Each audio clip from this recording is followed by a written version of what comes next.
नमस्कार। आज हम बात कर रहे हैं डॉक्टर जोसेफ मर्फी की एक जानी मानी किताब बिलीव इन योरसेल्फ की। लेकिन सीधे किताब पर नहीं, बल्कि हमारे पास है इसकी एक डिटेल्ड हिंदी समीक्षा। तो हम उसी समीक्षा के नज़रिए से इस किताब को समझने की कोशिश करेंगे। मकसद है कि इस छोटी सी पर कहते हैं बड़ी असरदार किताब का निचोड़ क्या है, समीक्षा के हिसाब से इसके खास आइडियाज़ क्या हैं। किताब का जो मेन आइडिया है वो शायद सबने सुना होगा, आप जैसा सोचते हैं वैसे ही बन जाते हैं। पर क्या ये इतना ही है? चलिए देखते हैं समीक्षा क्या कहती है। तो सबसे पहले समीक्षा किस बात पर सबसे ज्यादा जोर देती है? जाहिर है खुद पर यकीन, है ना? हाँ बिल्कुल। समीक्षा का तो सार ही यही है कि पूरी किताब आत्मविश्वास मतलब सेल्फ बिलीफ की ताकत के इर्द गिर्द घूमती है।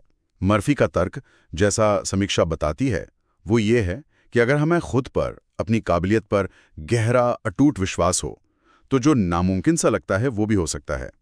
और ये सिर्फ पॉजिटिव सोचने जैसा नहीं है, ये उससे ज्यादा गहरा है। एक तरह की मान्यता कि हमारे विचार ही हमारी असलियत बनाते हैं। विचार असलियत बनाते हैं। ये सुनने में तो काफी बड़ा दावा लगता है। समीक्षा क्या बताती है कि मर्फी से कैसे समझाते हैं? मतलब कोई बेसिस? हाँ, समीक्षा इस पर रोशनी डालती है। मर्फी सिर्फ हवा में बात नहीं करते, वो पुराने ग्रंथों का हवाला देते हैं, जैसे बाइबल, वेद वगैरह। समीक्षा के मुताबिक मर्फी कहते हैं कि इतिहास के जो भी महान लोग हुए हैं, चाहे वो संत हों या लीडर, वो सब अपनी अंदरूनी ताकत को पहचान कर ही महान बने। तो ये कोई बिल्कुल नया आइडिया नहीं है। एक तरह से ये हमेशा से मौजूद सच है, जिसे मर्फी ने आज के लोगों के लिए फिर से सामने रखा है। अच्छा, जिसे वो आज के हिसाब से पेश कर रहे हैं। जी। तो ये अंदरूनी ताकत क्या है? क्या समीक्षा अवचेतन मन, सबकॉन्शियस माइंड के बारे में कुछ कहती है? मर्फी के काम में इसका जिक्र तो बहुत होता है। बिल्कुल। समीक्षा तो अवचेतन मन को मर्फी की फिलॉसफी का, आप कह सकते हैं, सेंट्रल पॉइंट बताती है। डॉक्टर मर्फी इसे सिर्फ यादें रखने वाली जगह नहीं मानते। समीक्षा कहती है वो इसे एक उपजाऊ जमीन या बगीचे जैसा देखते हैं, जहां हम लगातार अपने विचारों के बीच बोते रहते हैं, चाहे अच्छे हो या बुरे, और वही फिर हकीकत बनकर उगते हैं। ओ, एक बगीचे की तरह? हाँ, समीक्षा इस बात पर जोर देती है कि मर्फी के अनुसार इसे इग्नोर नहीं किया जा सकता, इसे ट्रेन किया जा सकता है पॉजिटिव सोच और पक्के इरादे से, ताकि ये हमारे लक्ष्यों के लिए काम करे। ये एक एक्टिव पावर है। ये बगीचे वाले बात दिलचस्प है। मतलब हम जो बोएंगे वही काटेंगे।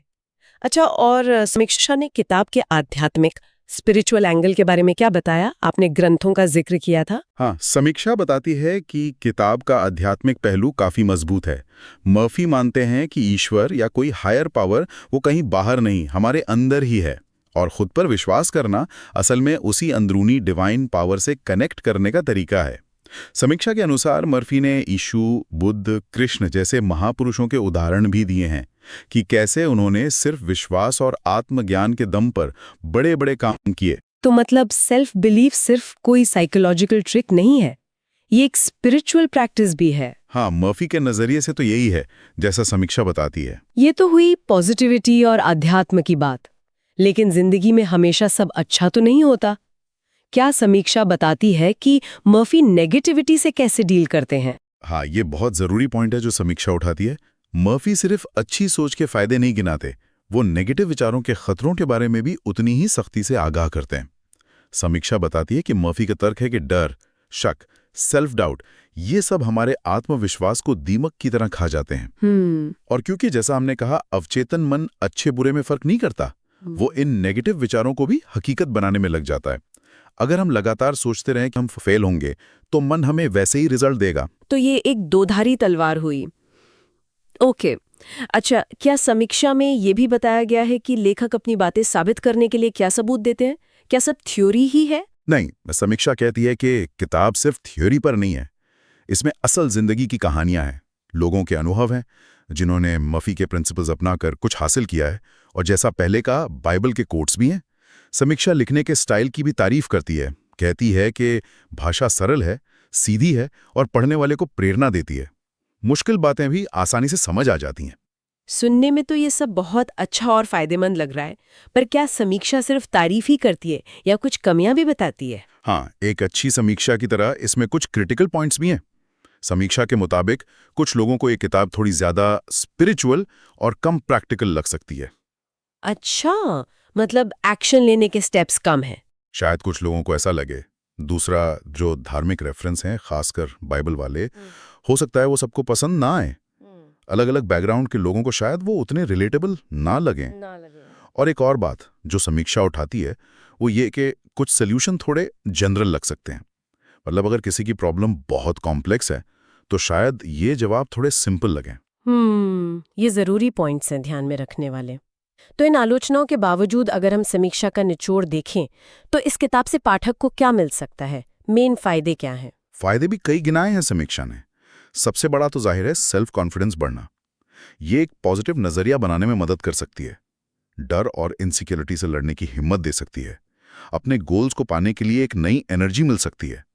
और हाँ, अब चेतन मन कैसे काम करता है, मर्फी के हिसाब से इसे समझने में भी मदद मिलती है। तो कुल मिलाकर समीक्षा के हिसाब से ये किताब किन लोगों के लिए सबसे ज्यादा फायदेमंद हो सकती है? समीक्षा का विश्लेषण कहता है कि ये किताब उन लोगों के लिए खास तौर पर अच्छी हो सकती है जो अक्सर खुद पर शक करते हैं, सेल्फ डाउट में रहते हैं, या फिर जो पर्सनल ग्रोथ के साथ साथ एक स्पिरिचुअल रास्ता भी ढूंढ रहे हैं।